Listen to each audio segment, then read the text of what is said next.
বাংলাদেশ শ্রমিক কল্যাণ ফেডারেশনের দ্বিবার্ষিক সম্মেলন অনুষ্ঠিত হয়েছে। শুক্রবার 13 ডিসেম্বর সকাল 10টায় জেলা শিল্পকলা একাডেমি মিলনায়তনে এই দ্বিবার্ষিক সম্মেলন অনুষ্ঠিত হয়।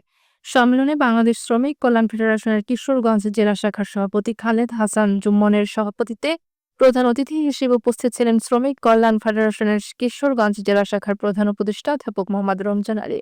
বিশেষ অতিথি হিসেবে উপস্থিত ছিলেন বাংলাদেশ শ্রমিক কল্যাণ ফেডারেশনের কেন্দ্রীয় কমিটির সাধারণ সম্পাদক অ্যাডভোকেট আলমগীর হোসেন, শ্রমিক কল্যাণ ফেডারেশনের কিশোরগঞ্জ জেলা শাখার উপদেষ্টা মাওলানা নজরুল ইসলাম, অধ্যাপক মুসাদ্দেক ভূঁইয়া।